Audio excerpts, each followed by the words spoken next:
जय हिंद दोस्तों, स्वागत है आप लोग को मृत्युंजय रिसर्च सेंटर में। आशा है कि आप लोग अच्छे होंगे। तो दोस्तों आज हम एडुटेरिया का सेट नंबर 3 को प्रैक्टिस करने वाले हैं और पिछले 2 सेट हम लोग करा चुके हैं और उसको आप लोग नहीं देखे तो ज़रूर देखें। और चैनल पर अगर नए हैं और अच्छा लगा तो सब्सक्राइब जरूर कर जाए और वीडियो भी अच्छा लगा तो आप इसे लाइक भी कर सकते हैं। तो चलिए बिना समय को बर्बाद किए हुए अपने पहले प्रश्न की ओर बढ़ते हैं। तो आज का पहला प्रश्न है कि महिला प्रीमियम लीग यानी कि WPL 2023 के पहले संस्करण के दौरान कुल कितने मैच हुए थे। तो WPL में कुल 5 टीम थे। ये तो पिछले सेट में भी आ चुका था और इसमें पूछा गया था कुल कितने खेल हुए हैं। तो कुल 22 खेल हुए हैं यानी कि 22 मैच हुए हैं। प्रश्न संख्या 2 है कि फरवरी 2023 में निम्नलिखित में से किन राज्यों के विधानसभा चुनाव नहीं कराए गए थे। किन राज्यों में विधानसभा चुनाव नहीं कराए गए थे। तो मणिपुर में नहीं हो जाएगा, बाकी त्रिपुरा, मेघालय और नागालैंड में हुआ था, यानी कि मणिपुर इसका राइट आंसर हो जाएगा, ऑप्शन डी। प्रश्न संख्या 3 है कि बिहार सरकार द्वारा प्रतिवर्ष शहीद दिवस किस तिथि को मनाया जाता है। तो ऐसे तो राष्ट्रीय शहीद दिवस 30 जनवरी को गांधी जी के मृत्यु के दिन मनाया जाता है, पर बिहार में बिहार दिवस 15 फरवरी को मनाया जाता है। याद रखिएगा, ऑप्शन बी इसका राइट आंसर हो जाएगा। प्रश्न संख्या 4 है कि भारत का कौन सा राज्य मसाला उत्पादन में अग्रणी है। तो मसाला उत्पादन में भारत का प्रथम स्थान के बाद किया जाए तो मध्य प्रदेश हो जाएगा। और अगर पूछ जाएगा कि चावल उत्पादन में कौन है तो पश्चिम बंगाल, और गन्ना उत्पादन में उत्तर प्रदेश हो जाएगा। ठीक है, अगले प्रश्न की ओर बढ़ते हैं। प्रश्न संख्या 5 है कि पृथ्वी की निगरानी हेतु नासा इसरो द्वारा संयुक्त रूप से निसार नासा और इसरो के संयुक्त रूप से प्रक्षेपित कब किया जाएगा। तो इसका राइट आंसर की बात किया तो 2024 में ये लॉन्च किया जाएगा। ऑप्शन बी इसका राइट आंसर है, ऑप्शन बी। प्रश्न संख्या 6 देखते हैं दोस्तों कि श्री अन्न सम्मेलन वैश्विक मिलेट का आयोजन कहाँ किया गया है।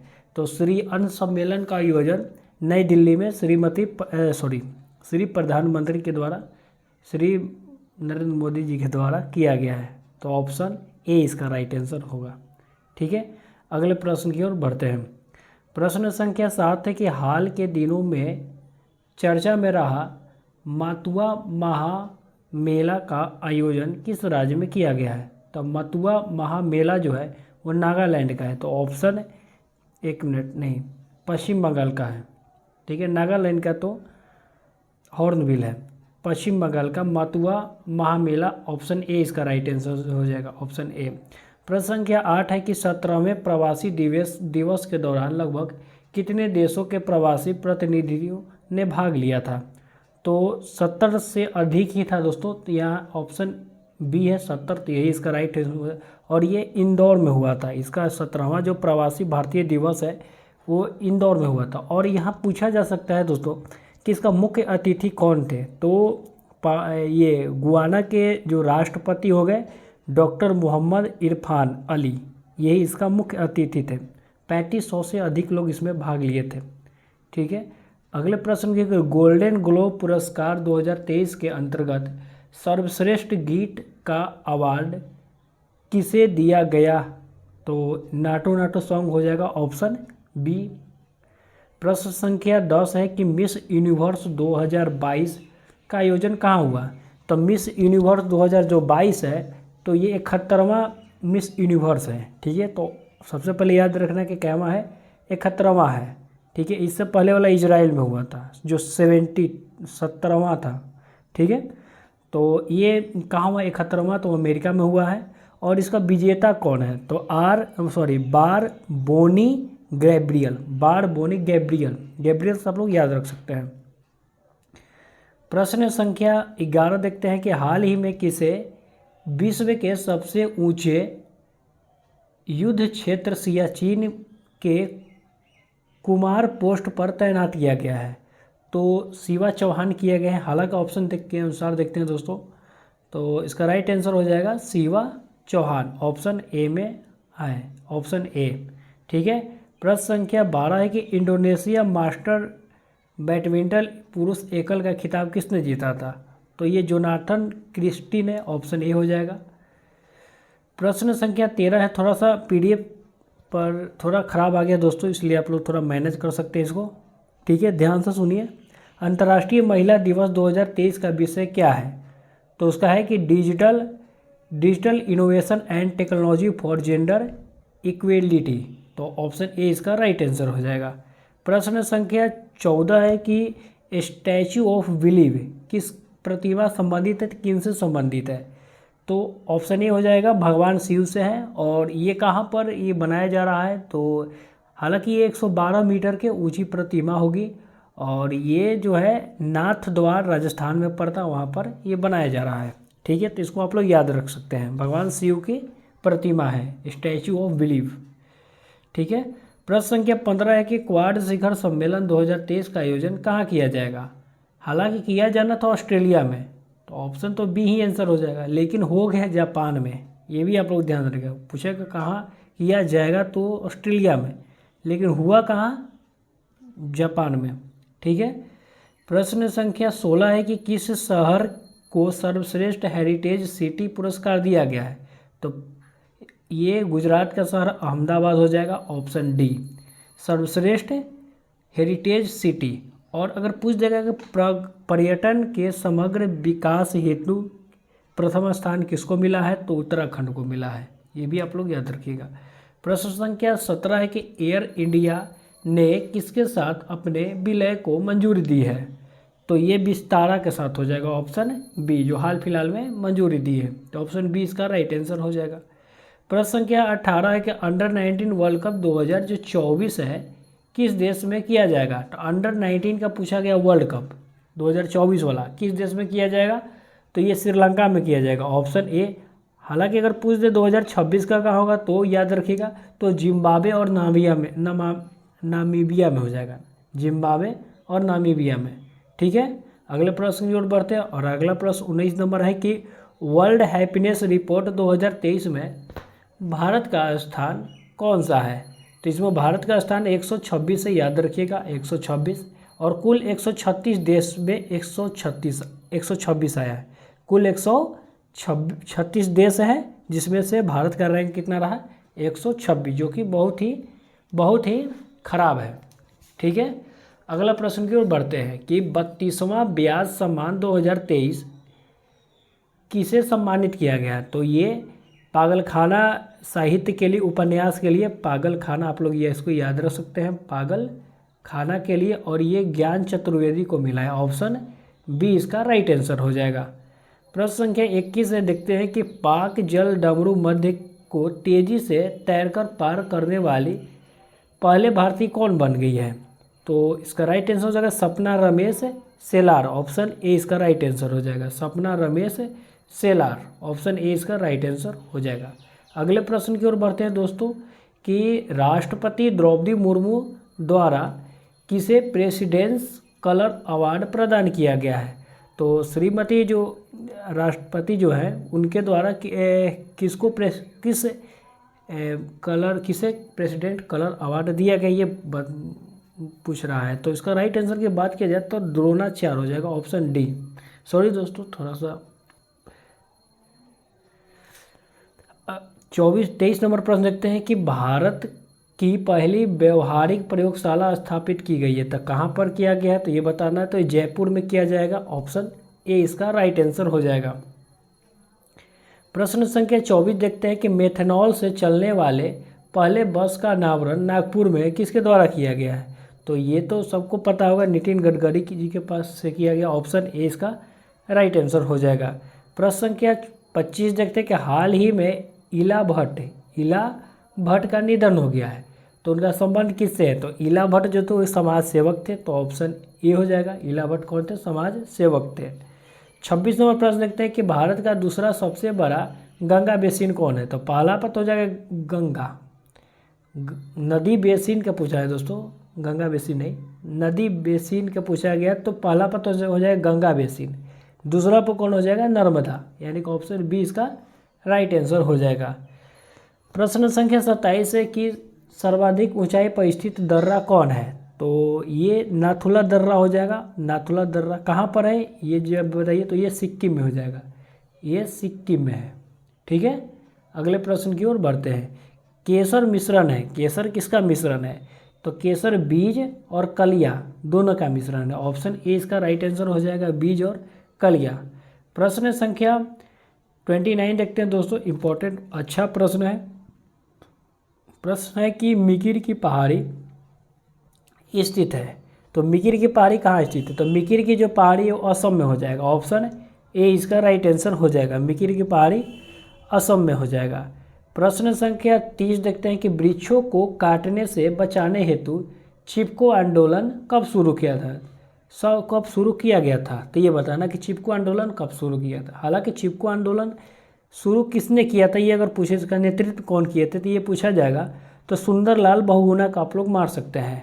और कब किया गया था? तो 1970 में किया गया था। तो ऑप्शन बी इसका राइट आंसर हो जाएगा, और ये सुंदरलाल बहुगुणा द्वारा हुआ था इसका नेतृत्व। प्रश्न संख्या 31 है कि निम्नलिखित में से किसका संबंध पारिस्थितिकी संतुलन से नहीं है? नहीं है, किसके नहीं बताना है। तो वन रोपण से तो है ही, वन्य जीव सुरक्षा ये भी है, जल प्रबंधन है, लेकिन डी हो जाएगा औद्योगिक प्रबंधन से नहीं है। तो ऑप्शन डी इसका राइट आंसर हो जाएगा। प्रश्न संख्या 32 है कि निम्नलिखित में से कौन सा देश स्थल रुद्ध है, यानी कि कोई भी समुद्री सीमा या कोई भी जलीय निकाय से उसका जो बाउंड्री है वो टच नहीं करता है, कौन सा देश का? तो ये बताना, तो यूक्रेन का तो ही होगा ही, जो हाल फिलहाल में चर्चा में सबको जान रहे होंगे। रोमानिया का हो जाता है दोस्तों, रोमानिया का ब्लैक सी से हो जाता है, ये भी याद रखिएगा, यानी कि हंगरी इसका राइट आंसर हो जाएगा। ऑप्शन बी इसका राइट आंसर हो जाएगा। प्रश्न संख्या 33 देखते हैं कि वनस्पति जलवायु का सही सूचक है। सही यह कथन किसका है? कथन पूछा गया दोस्तों, ये ऐसा जो प्रश्न है वो फंसाने वाला प्रश्न रहता है।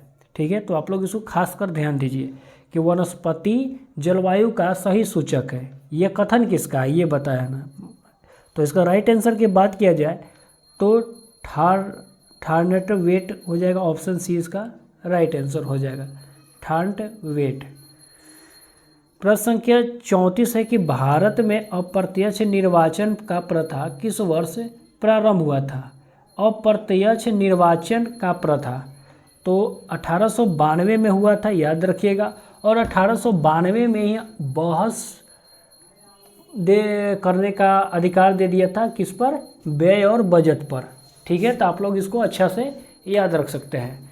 प्रश्न संख्या 35 है कि कौन सी घटना सबसे पहले हुई थी? तो देखिए दोस्तों, जो इलाहाबाद की जो संधि हुई थी वो 1765 में हुई थी। एक मिनट, 65 में, 1765 में हुई थी।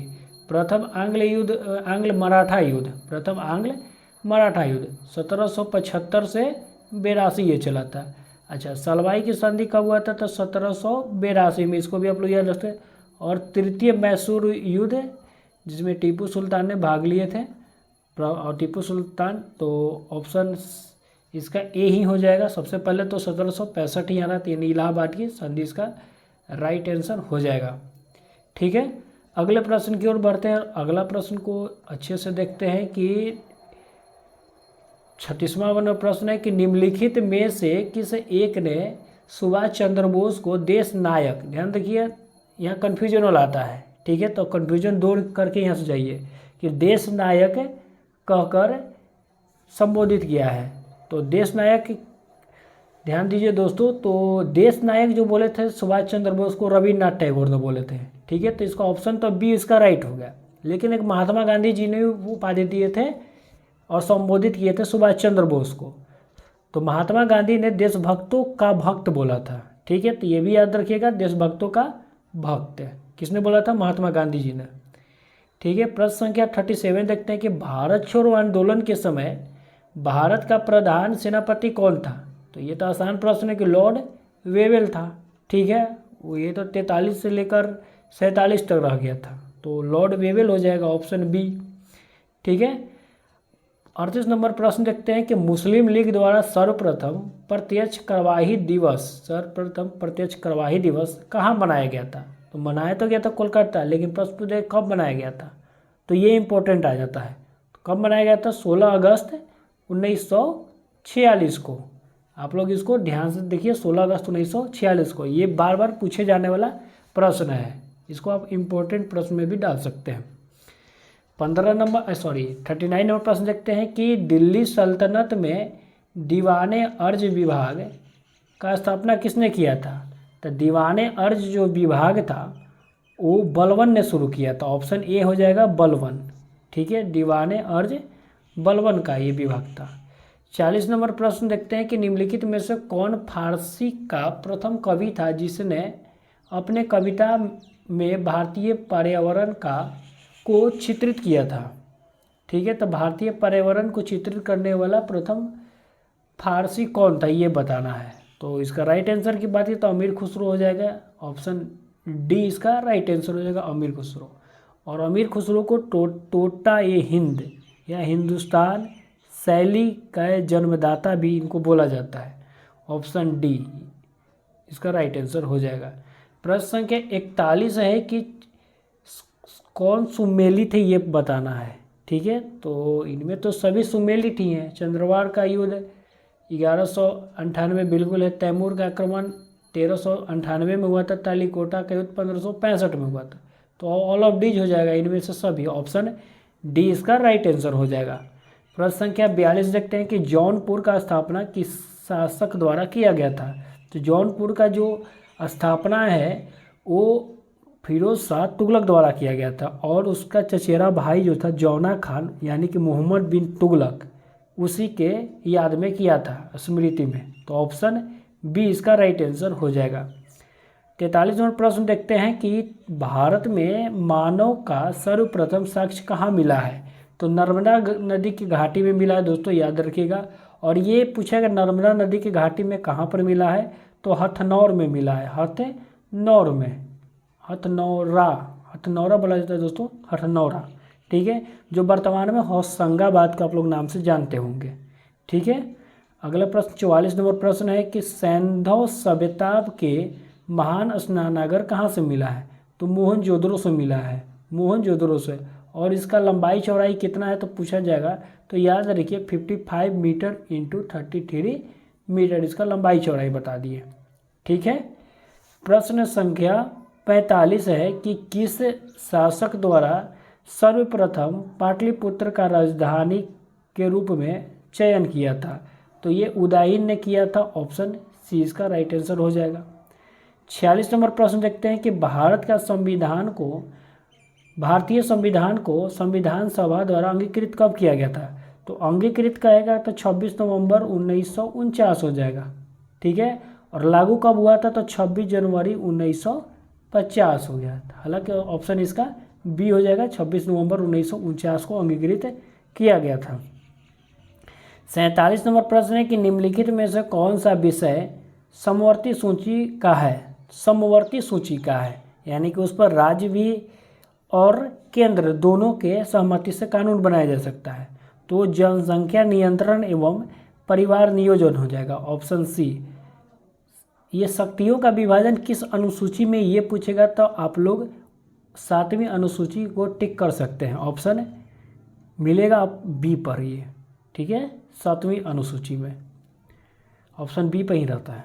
ठीक है, 48 नंबर प्रश्न देखते हैं कि भारतीय संविधान में कौन सा भाग संविधान का आत्मा कहलाया? तो उद्देशिका को कहा जाता है दोस्तों संविधान का आत्मा। इसे के.एम. मुंशी ने उद्देशिका को, के.एम. मुंशी थे, के.एम. मुंशी ने इसको राजनीतिक जन्मपत्री कहा था, और डॉक्टर भीमराव अम्बेडकर जी ने संवैधानिक उपचारों का अधिकार कहा था। ठीक है, तो ये भी आप लोग याद रख सकते हैं। और संविधान का आत्मा और हृदय भी डॉक्टर भीमराव अम्बेडकर ने उद्देशिका को ही बोले थे। ठीक है, 49 नंबर प्रश्न है कि भारतीय संविधान के कौन सा अनुच्छेद में केंद्रीय सतर्कता आयोग का वर्णन है? तो केंद्रीय सतर्कता आयोग का वर्णन तो हो ही नहीं सकता क्योंकि इसका स्थापना 1964 में हुआ था। तो ऑप्शन डी हो जाएगा। ठीक है, प्रश्न संख्या 50 देखते हैं कि भारतीय संसद की सबसे बड़ी समिति कौन है? तो प्राक्कलन समिति हो जाएगा। ऑप्शन सी हो जाएगा प्राक्कलन समिति, और इसमें कुल 30 सदस्य हैं। जो कि उनका कार्यकाल जो है 1 वर्ष के लिए होता है।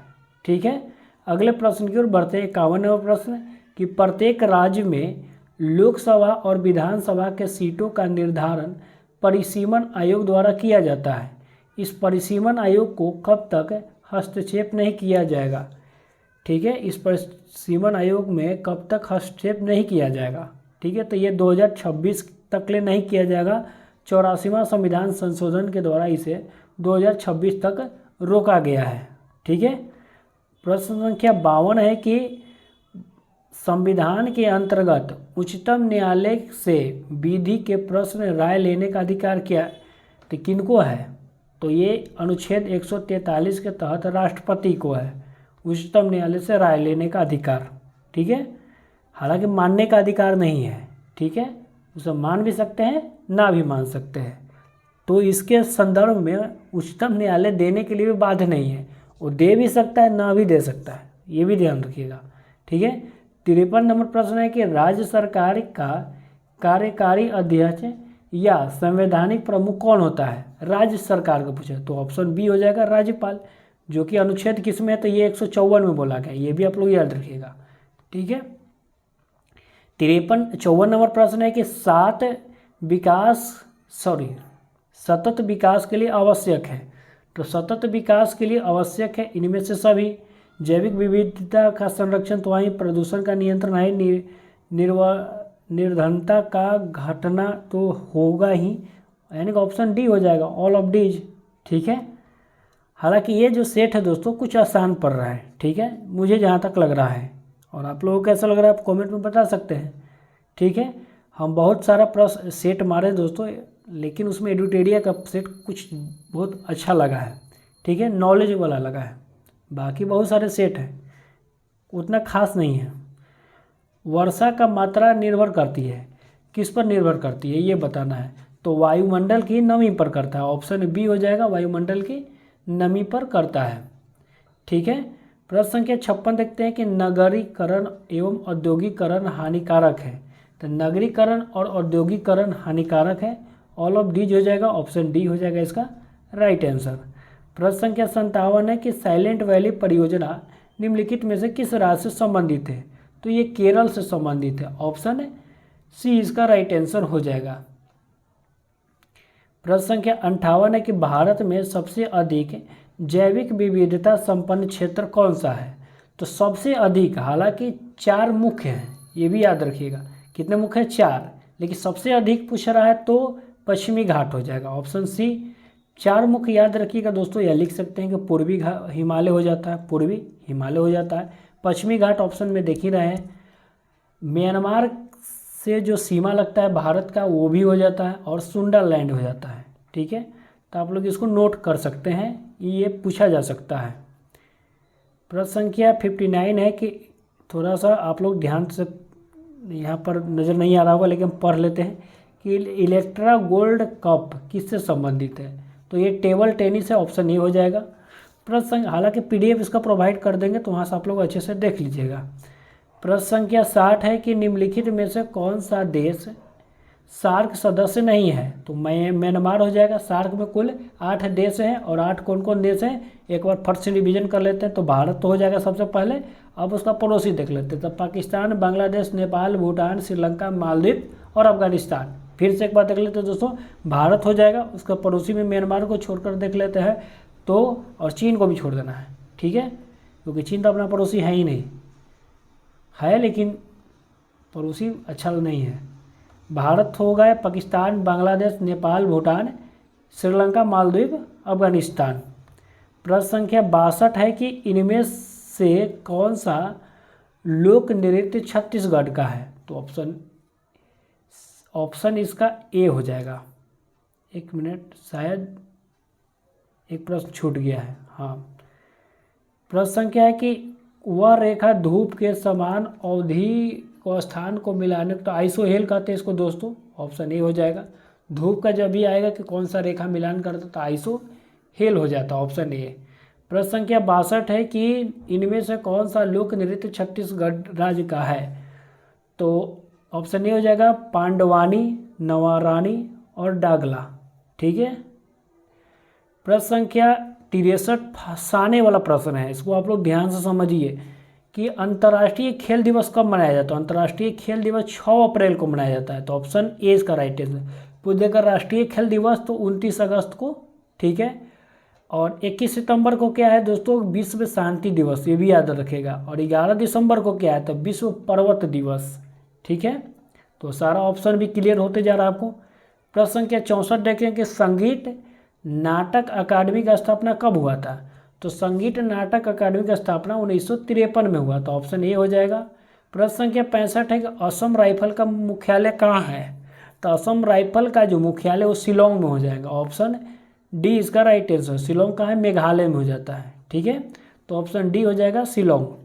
66 नंबर है कि एम्पियर सेकेंड निम्नलिखित में से किसकी इकाई है। तो एम्पियर सेकेंड आवेश की इकाई है, ठीक है। Option A. आसान प्रश्न है दोस्तों, आप लोग इजी से कर सकते हैं सबको।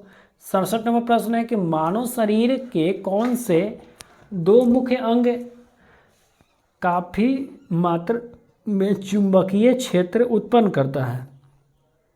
तो डी हो जाएगा, हृदय और मस्तिष्क इसको उत्पन्न करता है, ऑप्शन डी हो जाएगा। प्रश्न संख्या 68 है कि प्रत्यावर्ती धारा का आविष्कारक किस वैज्ञानिक द्वारा किया गया, आविष्कार किस वैज्ञानिक के द्वारा किया गया था। तो टेस्ला के द्वारा, ऑप्शन सी इसका राइट आंसर हो जाएगा, टेस्ला। प्रश्न संख्या 69 है कि विभवांतर को स्थिर रखते हैं, विभवांतर से कोई मतलब नहीं, उसको स्थिर रख देते हैं, एक परिपथ का प्रतिरोध आधा कर देता है, यानी कि आर जो पहले था अब कितना होगा, R/2 होकर किया गया, ठीक है। तो धारा पर क्या प्रभाव पड़ेगा, तो धारा ये सीधा ऊपर चल जाएगा, तो यानी कि 2I हो जाएगा, यानी कि दोगुना हो जाएगा। तो ऑप्शन बी इसका राइट आंसर हो जाएगा।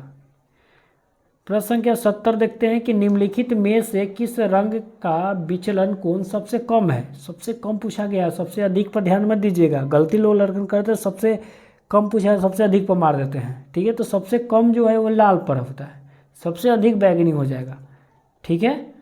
तो सबसे कम किसका है, लाल, ऑप्शन डी।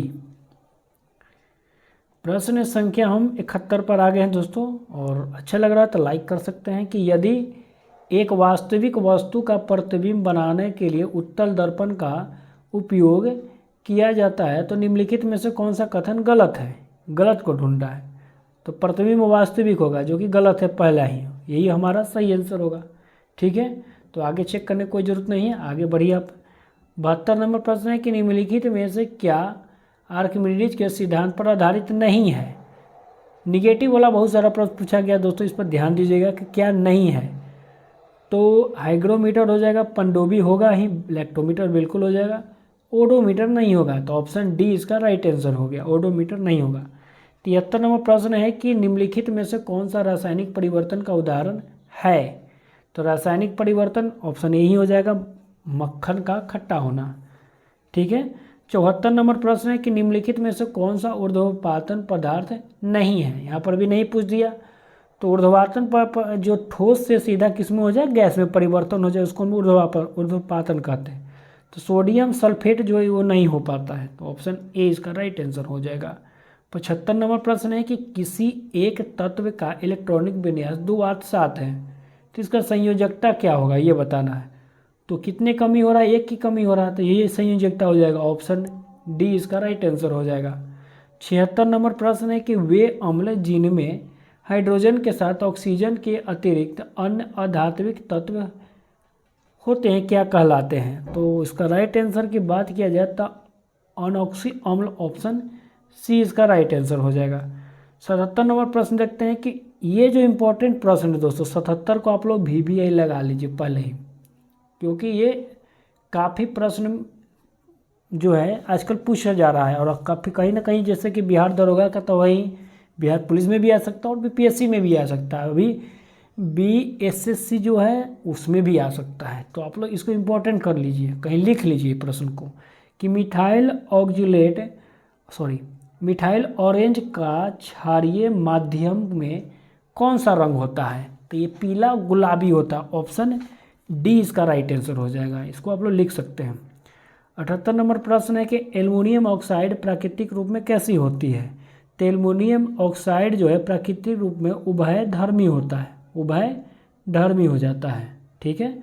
79 नंबर प्रश्न देखते हैं कि रासायनिक गुण के मध्य मेंडलीफ ने किन तत्वों के साथ मिलकर यौगिक के ध्यान केंद्रित किया था।